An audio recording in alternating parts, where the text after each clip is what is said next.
আমরা ইসলামী জীবন ব্যবস্থার প্রতিটি দিক নিয়ে কথা বলবো। ওলামায়ে কেরামের দায়িত্ব ইসলামের প্রতিটি শাখা প্রশাখা বিষয়ে মানুষকে সচেতন করা, মানুষকে সজাগ করা, কোরআন এবং হাদিসের দিক নির্দেশনা মানুষের সামনে তুলে ধরা, এটা আলেম ওলামাদের ঐতিহাসিক জিম্মাদারি।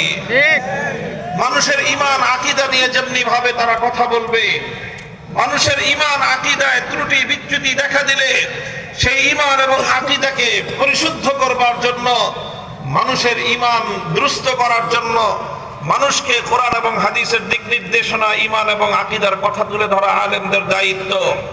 হালাল হারাম সম্পর্কে মানুষের মধ্যে যখন অসচেতনতা তৈরি হবে, তখন হালাল হারামের ব্যাপারে মানুষকে সজাগ করা আলেমদের দায়িত্ব। ইসলামী শরীয়তের ফরজ বিধিবিধান সংক্রান্ত বিষয়ে যখন মানুষের মধ্যে গাফলতি দেখা দিবে, মানুষকে ফরজ বিধিবিধান সম্পর্কে জাগ্রত করা, এটা আলেম ওলামাদের দায়িত্ব। মানুষের মধ্যে যদি আচার আচরণগত ভাবে, মানুষের মধ্যে পারস্পরিক মুআশারাত এবং মানুষের সামাজিক আচার আচরণের ব্যাপারে যদি ইসলামের বিধিবিধান লঙ্ঘিত হতে দেখা যায়, সেই ব্যাপারে সমাজকে, মানুষকে জাগ্রত করা, মানুষকে সচেতন করা, এটা আলেম ওলামাদের দায়িত্ব। ব্যবসা বাণিজ্যের লেনদেনের মধ্যে যদি মানুষ শরীয়তের সীমা লঙ্ঘন করতে থাকে, তখন সেই সমাজকে, সেই জাতিকে, সেই মানুষকে ব্যবসা বাণিজ্যের ক্ষেত্রে আল্লাহর হুকুম, শরীয়তের বিধান মানতে উদ্বুদ্ধ করা, তাদেরকে সতর্ক করা, তাদেরকে সচেতন করা, এটা আলেম ওলামাদের দায়িত্ব। প্রতিটি বিষয়ে যেমনি ভাবে আলেম ওলামাদের দায়িত্ব, ঠিক তদ্রূপ যখন রাষ্ট্র এবং রাজনীতি ইসলামের বিরুদ্ধে পরিচালিত হতে থাকে, মুসলিম সমাজের রাষ্ট্র ব্যবস্থা যখন মুসলমানদের ঈমান হরণ করতে চেষ্টা করে, মুসলমানদের মধ্যে যখন ঈমান বিধ্বংসী কুফরি রাজনীতির মহামারী তৈরি হয়, তখন আলেম সমাজকে ঠিক একইভাবে কুফরি রাষ্ট্র ব্যবস্থা রাজনীতির বিরুদ্ধে কথা বলবার জন্য যে কোনো ঝুঁকি গ্রহণ করা, সেটাও আলেমদের ঐতিহাসিক দায়িত্ব। মুহতারাম হাজিরিন, একটু পরে তাকবীর দিবেন। আল্লাহ পাক রব্বুল আলামিন তৌফিক দান করেন। দেখেন, কথা প্রসঙ্গে কথা চলে আসে, কিছু কথা বলতে গেলে অনেক রাজনৈতিক প্রসঙ্গ আসবে। মূলত আমরা কোরআনে কারীমের প্রতিটি জীবন দর্শন যেরকম মানুষের সামনে তুলে ধরি, কোরআনে কারীমের এবং ইসলামের অন্যতম একটি গুরুত্বপূর্ণ বিধান হলো ইসলামের রাজনৈতিক দর্শন, ইসলামের রাষ্ট্র ব্যবস্থা, ইসলামের রাজনৈতিক মতবাদ, সেই কথাগুলো মানুষের সামনে বলতে হয়। আমার একটা ছোট্ট অ্যানালাইসিস হলো, আমার ছোট্ট একটা পর্যবেক্ষণ হলো, বর্তমানে মুসলিম বিশ্বের মধ্যে, বিশেষ করে আমাদের দেশে, নানাভাবে মানুষের ঈমান, আমল, আকীদা নানাভাবেই ক্ষতিগ্রস্ত হচ্ছে। নানাভাবে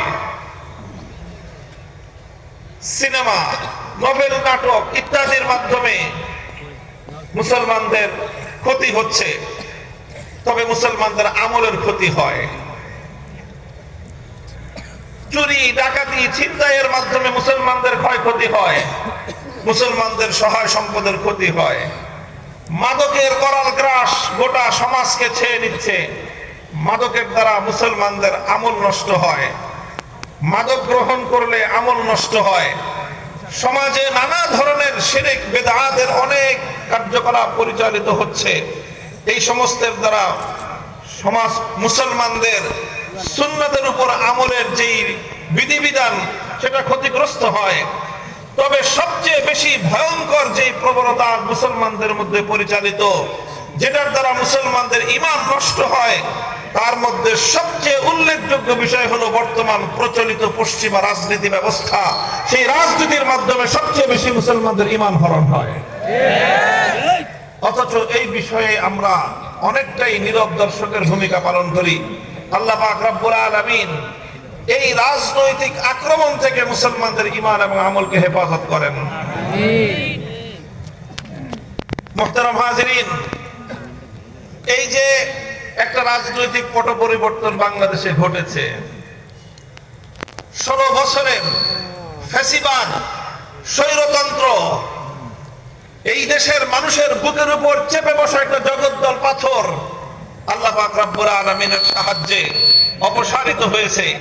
এদেশের মানুষ মুক্ত বাতাসে নিঃশ্বাস গ্রহণ করার সুযোগ পেয়েছে। রেখে বলে লাভ কি, আওয়ামী লীগের কথাই বলতেছি। এখন অনেকে বলতেছে যে নতুন একটা আওয়ামী লীগ, পরিশুদ্ধ একটা আওয়ামী লীগকে বাংলাদেশে রাজনীতিতে আনার দরকার। অনেকে এটা আমরা বিরোধিতা করতেছি বা অনেকে বিরুদ্ধাচরণ করতেছে। ইনসাফের কথা হলো যে অন্য সকলের যেরকম রাজনীতি